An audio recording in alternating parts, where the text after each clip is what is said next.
I think it's absolutely incredible to see the vast changes that have been happening in this country, especially identified by the mainstream media, which by itself is just utterly flipping on morals, on virtues, on important issues that they have stood on before. Those don't matter. Power only matters. And this video is going to highlight that, as we are going to show you two different clips.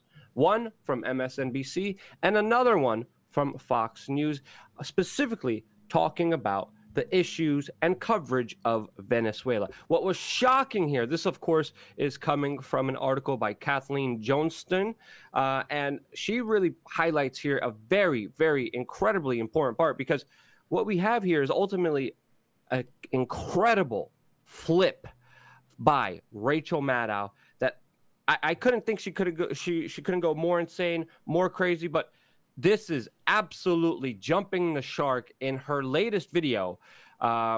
Let's just get into it, Jason. Let's just play this. Do you want to intro this clip?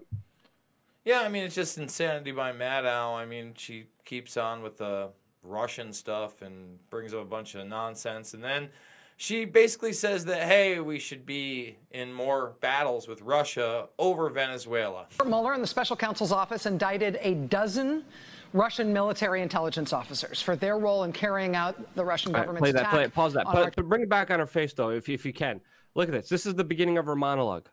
Holy cow. She absolutely looks like she's lost it. She's pleadingly. Her ratings have gone down after the Mueller report has come out, and they're continuing to go down. A couple days ago, she had Hillary Clinton on saying the most insane, hyperbolic, crazy things that were just completely out of touch of reality.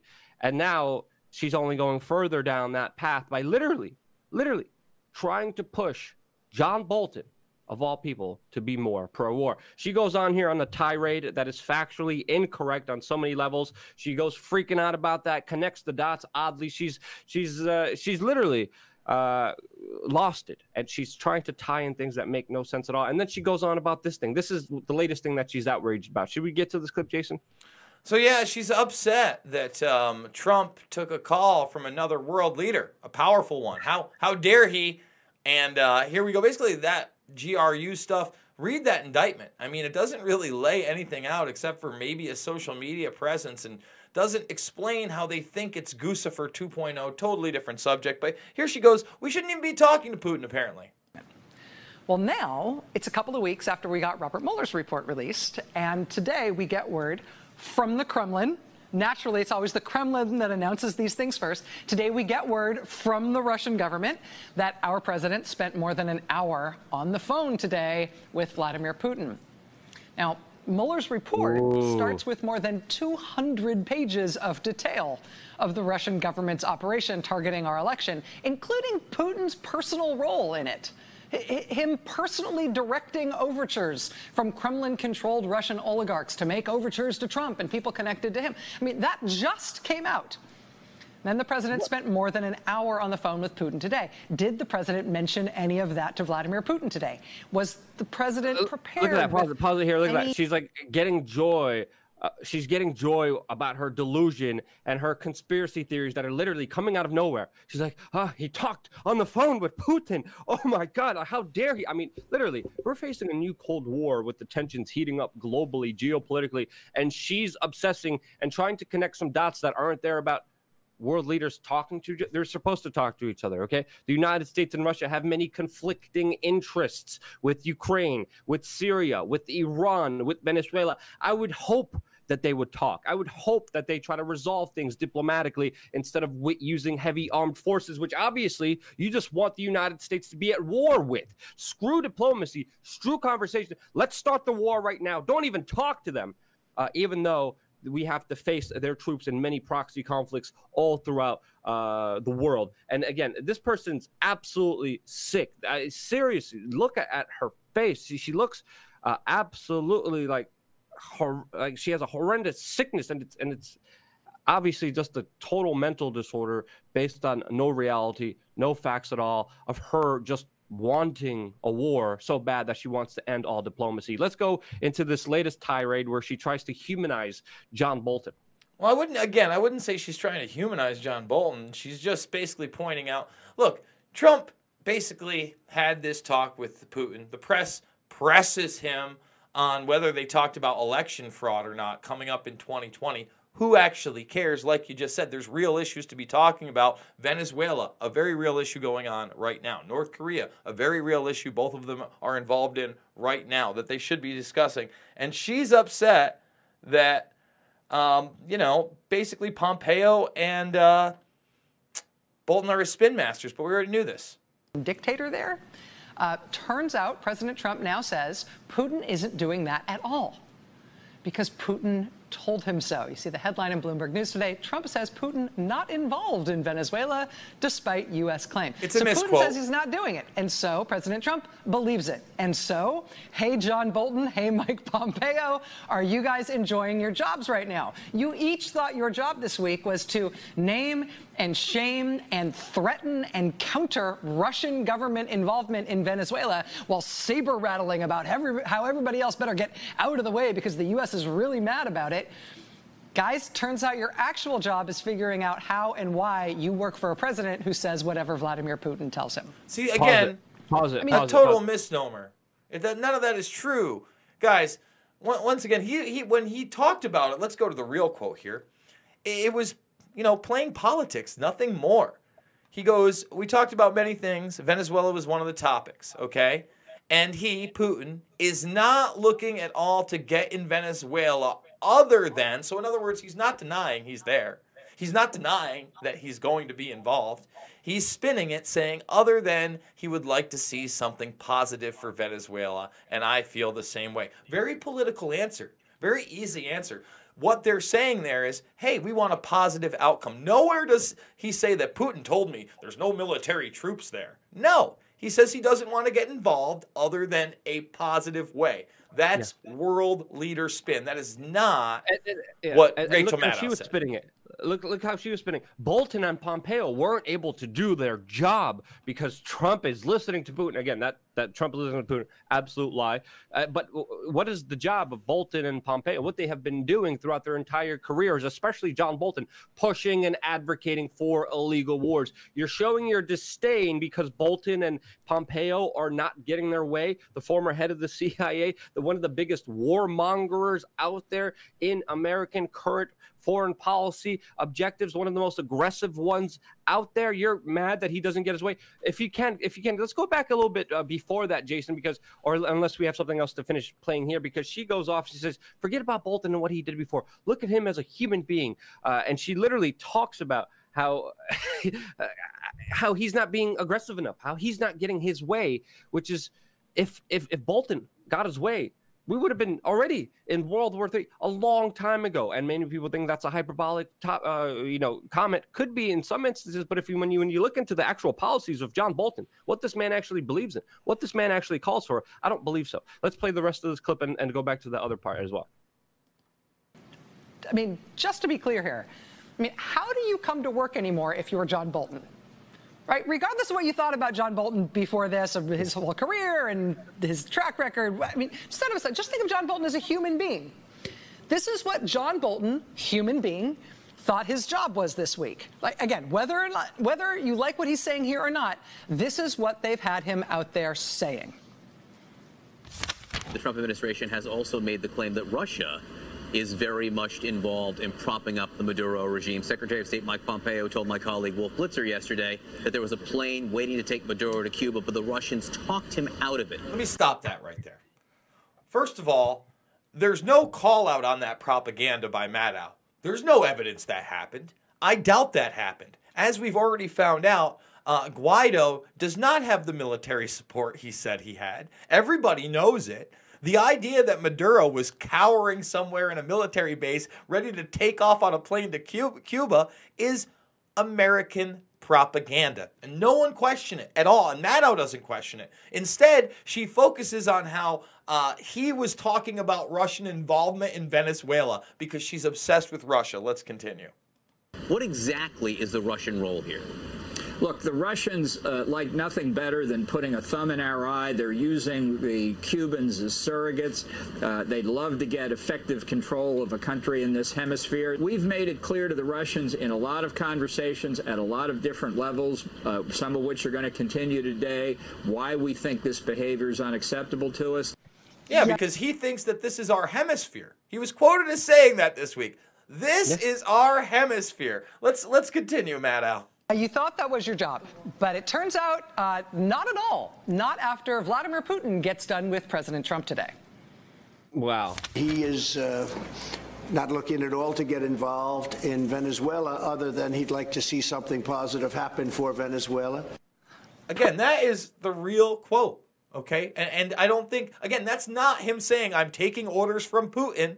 Putin tells me he's not there, that Russia's not there. That's not what he said at all. Let's see her last flip out here. Hold on, I just want to point out here. She's like, how can John Bolton come into work? How could she come into work? Literally, she sees a whole quote. I'm just going to nitpick this in my own reality, goes off to work in a little limousine liberal self, and then just espouses this nonsense knowing that she's not telling the truth at all. Let's play this little freak out here. Who said Putin's doing anything bad in Venezuela? Who have you been listening to? I'm with him. He says he's not. I mean, John Bolton, God bless you. Good luck delicately and carefully shaving around that impressive mustache when you have to look at yourself in the mirror in coming days, Mr. National Security Advisor. I mean, this is who you're working for. God bless the warmonger that created so many wars. God bless him. And of course, he attacks his little mustache. But in reality, attack the facts here. Talk about how a lot of the disinformation comes from neoconservative warhawks that have a history of starting wars based on lies. Why can't we talk about that, Maddow? And all you're saying is Bolton didn't get his way. I'm frustrated because Putin somehow is involved in not having a war or an overthrow or a coup d'etat. This is, Jason, crazy. It is, and in stark contrast to that, Tucker Carlson gave this woman a voice on his show, and I'll tell you what, she used her 3 minutes on the program to really bring home a reality of the situation. Yeah, that's Anya Pomparprio, and she was in Venezuela doing on-the-ground reporting, and here's Tucker having her on.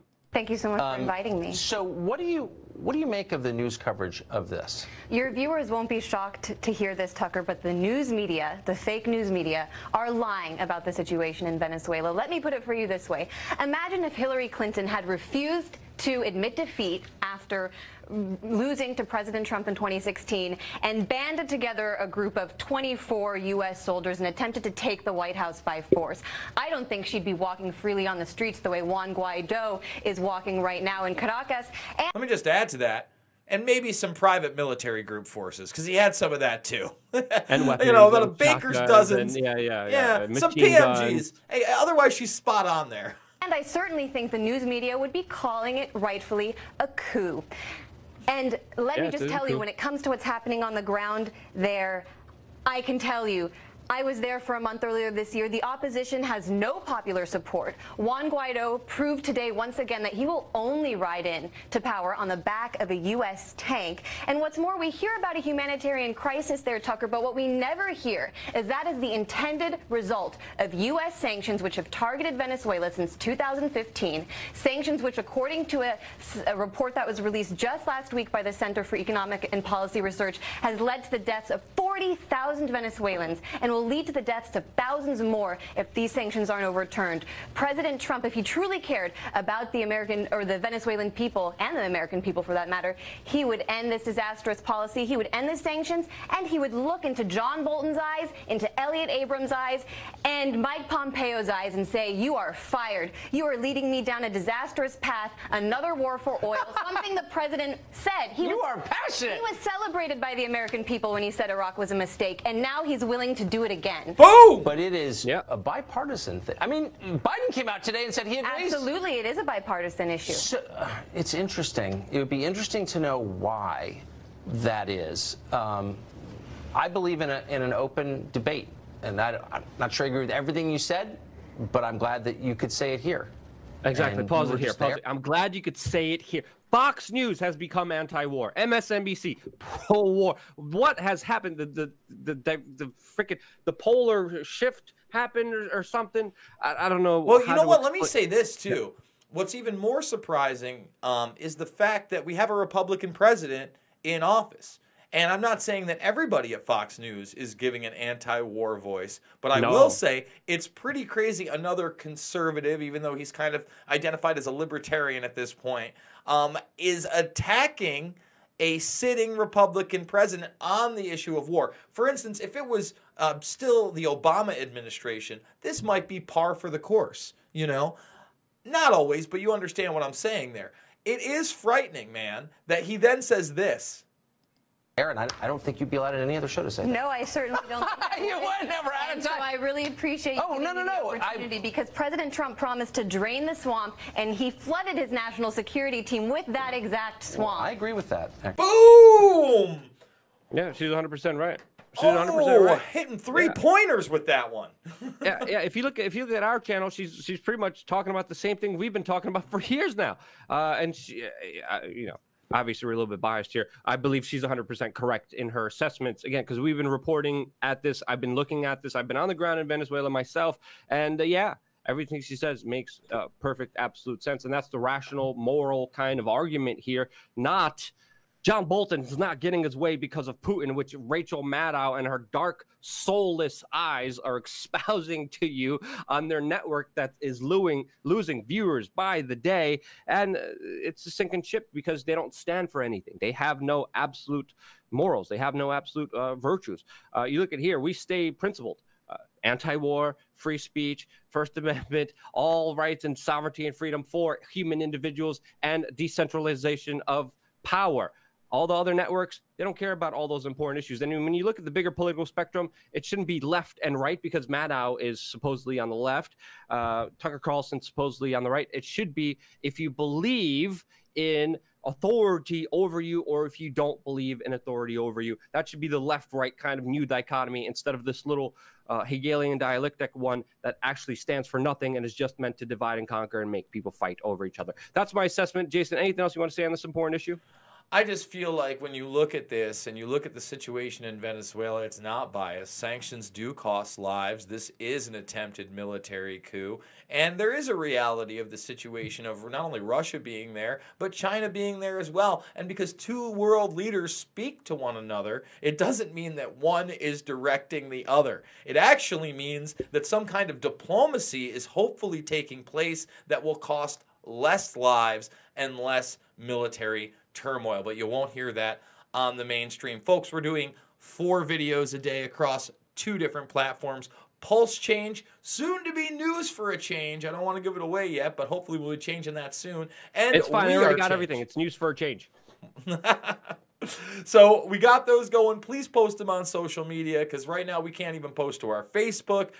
Share this information with others, but most importantly, be the change you want to see in the world.